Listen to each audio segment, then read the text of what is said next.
समोसा और जलेबी के अलावा अगर कुछ पैन इंडिया फेमस हुआ है तो वो है जनरेटिव एआई। जहाँ इंस्टाग्राम पर इन्फ्लुएंसर्स को रील बनाने का कंटेंट मिल गया है, वहीं दूसरी तरफ एंटरप्रेन्योर्स कहलाने वाले लोगों को फंडिंग उठाने का एक रास्ता। एक डाटा की माने तो 2023 के शुरुआती महीनों में ही एआई कंपनीज में फंडिंग 2022 की टोटल फंडिंग को पीछे छोड़ चुकी है। लेकिन एआई फंडिंग एक रिस्की बिजनेस कहा जाता है। इस सेक्टर में इमीडिएट रिटर्न्स आप एक्सपेक्ट नहीं कर सकते। क्या ये कैलकुलेटेड रिस्क या कहें तो गैम्बल जो वीसी खेल रहे हैं लॉन्ग रन में कामयाब होगा?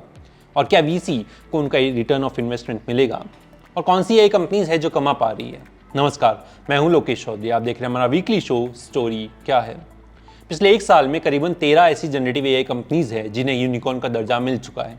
और ये तब हो रहा है जब स्टार्टअप कम्युनिटी में फंडिंग का सूखा पड़ा है, ले-ऑफ्स हो रहे हैं और इन्वेस्टर बड़ी से बड़ी और छोटी से छोटी कंपनी से पाई का हिसाब मांग रहे हैं।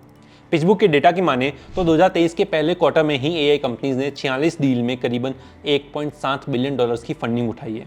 करीबन 10.5 बिलियन डॉलर्स की डील पाइपलाइन में है और गार्टनर की रिपोर्ट की माने तो 2023 तक generative AI market 109 billion dollars तक पहुंचने वाला है। लेकिन क्या ये कंपनीज प्रॉफिटेबल है? अब तक की सबसे ज़्यादा फंडिंग उठाने वाली एआई कंपनी ओपन एआई तो अभी प्रॉफिट से कोसों दूर है। चैटजीपीटी बनाने के बाद से अब तक ओपन एआई को 540 मिलियन डॉलर का नुकसान हुआ है। और ऐसा ही केस सेक्टर में काम करने वाली लगभग सभी एआई कंपनीज का है।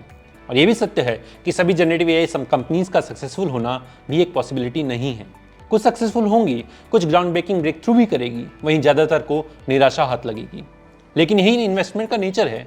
वीसी को मालूम है कि जितनी ज़्यादा कंपनीज पर वो चांस लेंगे उतना ही स्टेबल भविष्य होगा। लू जैंग, जो कि फ्यूजन फंड की फाउंडर और पार्टनर है, उनका कहना है कि पिछले 2 महीने में उन्होंने करीब 80% इजाफा देखा है जनरेटिव एआई फंडिंग में।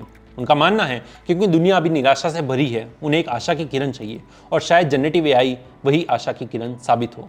लेकिन उनका यह भी मानना है कि क्रिप्टो करेंसी और ब्लॉकचेन वेंचर्स का फेल होना भी एक कारण हो सकता है इन वीसीज का एआई स्टार्टअप्स में इन्वेस्टेड होने का। लेकिन क्या इमीडिएट आरओआई एआई स्टार्टअप से एक्सपेक्ट कर सकते हैं? देखा जाए तो पिछले 10 साल में एआई स्टार्टअप्स की वीसी फंडिंग 13 गुना बढ़ी है और 2020 से जनरेटिव एआई में फंडिंग 450% बढ़ी है। गार्टनर की प्रेडिक्शन की माने तो 2025 तक 30% ड्रग से डिस्कवरी जनरेटिव एआई करेगी और ये हजारों यूज केसेस में से एक है। फिर चाहे वो खान एकेडमी अपने प्लेटफॉर्म पे GPT-4 को इंटीग्रेट करके सोल्यूशन प्रोवाइड करवा रही हो या बी माई आईज जैसे स्टार्टअप्स दिव्यांग लोगों को एक AI based virtual assistant provide करा रहे हो। और चाहे ये सोल्यूशंस कितने भी इनोवेटिव हो, इनसे इमीडिएट आरओआई एक्सपेक्ट करना एक इम्पॉसिबल टास्क होगा। ये इन्वेस्टमेंट जल्द रिटर्न पाने की चाह में नहीं किए जा रहे हैं, ये किए जा रहे हैं एक ऐसी फाउंडेशन बनाने की चाहत में कि जहां आगे चलकर जनरेटिव एआई इतनी इंपॉर्टेंट हो जाए कि किसी स्टार्टअप को इसके बिना सोचना ऐसा हो जैसे आज किसी स्टार्टअप को क्लाउड सोल्यूशंस के बिना सोचना है। इस पूरे मुद्दे पे आपका क्या सोचना है? हमें कमेंट करके ज़रूर बताएं।